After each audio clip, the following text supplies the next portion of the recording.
Hello, fam is here representing in the house. This will go to my YouTube channel. It's something I wanted to talk about. I've seen this journalist write on Massively Overpowered quite a few times. He has followed the game for a while. His name is Neal. He does a pretty decent job. Sometimes it's a little too opinionated, but for the most part, he does a pretty good job here. And he did a really neat piece. Where he's talking about fans debating monetization, journalism, the state of the game. It was a really, it was really an interesting time to see him. Not so much the article, but he appeared on this channel, and they just followed me on Twitter called Soul Citizens, and I like to showcase people that are new to well, I mean, they're relatively new. They've probably been supporters for a long time, and I know Fastcart's been following. Fastcart's a very well-known figure in the Star Citizen community. I'm not quite sure about Griffin. First time I've really known about Griffin, but these guys are putting up this channel called Soul Citizens, which I think is pretty neat. I've seen a couple of their podcasts. I've listened to a few, and I'm just shouting it out. I'm put it down in the description below as a link for them. Give them a little shout out. But they had Neal on their podcast, and you can see from the article, there's a section where he actually talks about it. It says, let's see here. Let me read this. It says, in the live stream podcast, I talked with host Griffin Gaming, RPG, and Fastcart about my experience as a games writer, both in general and in relation to Internet Spaceship Sandbox, and provided my thoughts on what SIG could do better, which we do a lot here on this channel as well. So this caught my eye. He says what it's doing well and some explanations on why I wrote a piece about expensive ships and voted to give Star Citizen the dubious worst business model award. And then I was like, right? I'm like, wait a second. So then I went to the podcast and I listened to this little tidbit where it sounds like he changed his tune from those days. And I get a lot of that on the channel here too, where people are like, you go back and forth. You always go back and forth, and it's a fluid process, guys. It's a fluid, this project's been going for quite a while, and I've been covering since 2015. And there's times where I've had my doubts about the project. There's times I've been negative on it. There's times I've been positive on it. It wouldn't be natural to always be like a white knight or a naysayer. That's not rational. That's not, if you're listening to a person that's giving out content, no matter what the game or what the topic is, and they're constantly having the same opinion over the years, like it's always positive, always positive, always positive, always negative, always negative, always negative. If you're listening to people like that is completely biased. So opinions will change with rational minds. It does happen. So, but anyway, he wrote an article that basically kind of said that, hey, I'm giving Cloud Imperium the worst business model award. Now, I wouldn't go to those extremes. But then he says this, listen to this. As far as I can ascertain from following the game as long as I have been, I guess it's because they've gotten to a point where they're really consistently adding things to a playable, legitimate sandbox. And I remember backing this game at the point where all you had was a hangar, you could look at your ship, and you plunk yourself into a seat for Air Arena Commander, and that was it. So now we have something more substantive, right? Something that actually feels like a legitimate taste of what they really want, and it's no longer lip service anymore because Roberts is promising this and that. This is going to happen. This is going to happen. And now we're actually seeing that talk and then pieces of that implementation actually going live and play. Right. And that's my point. When people were saying, hey, DG, you've changed so much. Your opinion has changed so much. You used to kind of say, hey, well, that was a few years back before we had, when we had 14 frames per second. 2 years ago, and I was upset with the performance overall. And I was talking about how they needed to upgrade it. Just the core game mechanics of it. And we saw it increase. And then I said, oh, wait a second. It's a better experience because I'm playing the game. So this is a really good podcast. I listened to a bit of it. And I'm plugging Soul Citizens. They just recently followed me on Twitter. That kind of got my radar going about this channel here. They got 10th Sigma on here, and they've got a couple other gentlemen that are known in the Star Citizen community, and they're starting something new. So wanted to help them out because that's what I like to do as well. I think they have a pretty good podcast. It goes live. They have interesting panels. And this was interesting to see Chris Neal come on for Massively Overpowered. And this just goes to tell you how very hard it is to be a content creator when you have a website that's, it's not hugely known. I happen to like Massively Overpowered. It is fan-funded gaming website. It's funded by patrons, and I happen to like the writing on it and most of the journalists on there, with the occasional few that get me in rage mode. But it was interesting to see him appear on Soul Citizens, a relatively new channel, and listen to his viewpoints as somebody who is a journalist of Star Citizen for a very long time, and his basic opinions, where he has changed the tune from, hey, this was the worst business model, to like, hey, we're actually starting to see the progress. And that's what I was trying to tell people in our Discord when we had another interesting conversation. Let me go to the Star Citizen, and Pigeon was bringing up some points about, and this isn't against Pigeon, but Pigeon of War was talking about, oh, Chris bought a mansion with the money, and like he was making it to me like, if you're trying to like substantiate a case against Star Citizen and you're using like personal, like if you're making it too personal, then it's hard to listen to the argument, right? I mean, as far as I'm concerned, the second it gets personal, it starts to get a little bit hard to listen to the opposing kind of way that you're feeling at the moment. And Pigeon was getting a little, Pigeon was getting upset. And he brought up some good points as well. And then like I responded, and here was my response. And this is kind of like my overall feeling right now, which is you're making it too personal, right? Chris is allowed to spend it on whatever he wants. He is. He's allowed to spend it on whatever he wants. It doesn't make it good for the project if he's spending like I don't know how much this mansion was. I don't know how much it was. The more it is, obviously it's not good for the project, but like he has every right to buy it.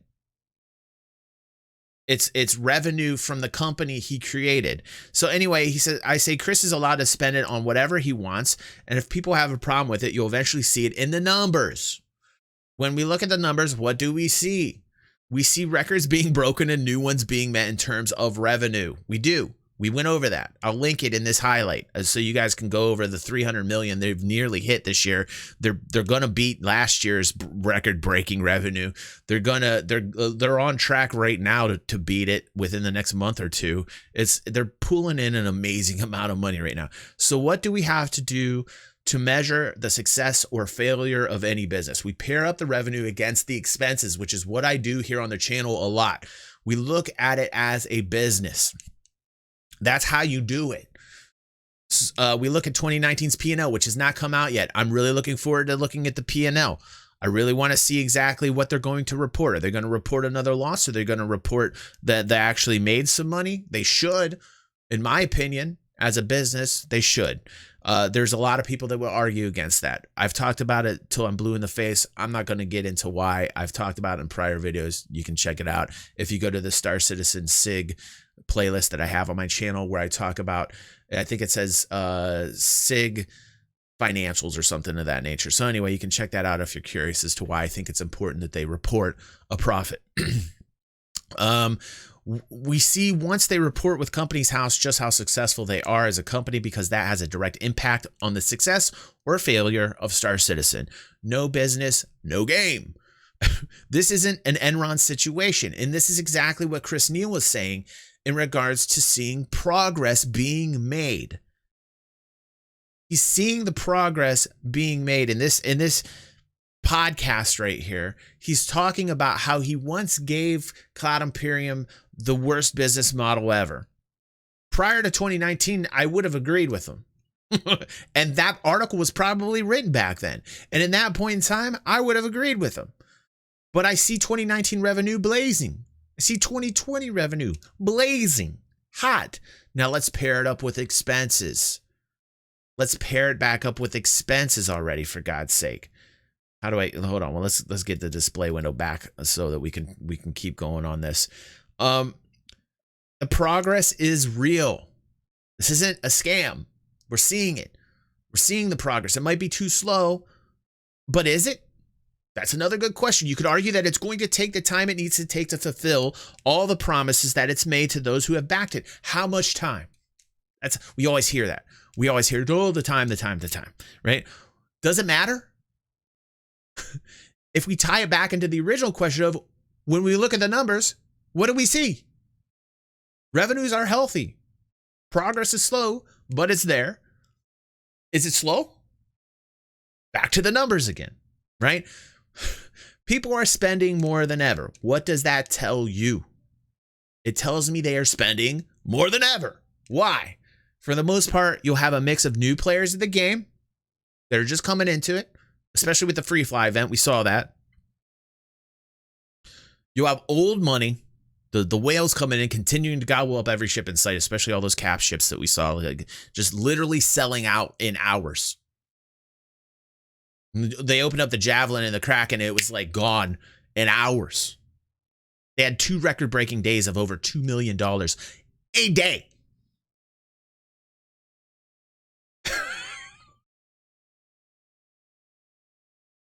And you have backers who continue to believe in the project. So you have the same people who have been backing it since however long they've been backing it for, 1 year, 2 year, 3 year, 4 year, 5 year, 6 year, 7 year. You have those people coming back and pledging, putting more money into it. Okay. Why do they believe? Well, the simple answer is that they are happy with the progress they are seeing. They're happy with it. They're fine with it. Fine with it. And this is the thing that I want both sides, the white knights and the naysayers, to understand is the truth is in the numbers. You don't have to go anywhere else. That's why I focus on financials all the time. The more difficult answer is that they are waiting for gameplay that will eventually be in the game that isn't. So you have that portion of people that are waiting for certain types of gameplay that still are believing in the project, that are still putting in the money, that are waiting for that gameplay. And that's, I think, a lot of the discord that you see is the people that are waiting for certain types of gameplay to hit. I mean, server stability. Let's be real here. Let's have some real talk. Server stability is nowhere near where it needs to be. Player cap count per server needs to be raised. Huge. We need to be having these tests. We need to be having more server stability. That's my criticisms in 2020. There you go. That's important. That's hugely important to the success of this game. There's where my criticisms lie. How long will they continue to pay until they see the gameplay they want? Let's look at the numbers again. It looks like they'll keep paying. The truth is in the numbers. So that is what I have got to say about that. That's what I got to say about it. It's a very good talk to be had. I think that covers all the bases of the arguments between the white knights and the naysayers. You white knights, naysayers. Well, no, yes, no, yes, no. Look at the numbers. And people will say, DG, it doesn't matter how much people spend. Look at the Enron situation. This isn't an Enron situation. This isn't a scam situation. People that are saying that Star Citizen is a scam, they have no skin in the game. They're just going off of whatever that they hear. They aren't involved with the project, or they're just looking to crush it. Let's be real. Look at the numbers. We're seeing the progress. You saw the reason why I got into the Chris Neal article. The whole reason why I got into the Chris Neal article was so you guys saw that there was a journalist out there that was reporting that he thought the game had the worst business model forever, but then he changed his tune. He changed his tune on the Soul Citizens, which again, I thought that they did a wonderful job. And you got to see where he said, as somebody who prior wrote an article that said he gave them the worst business model award back in 2018. And again, I would have agreed in 2018. I would have agreed. Still waiting for 29 P&Ls.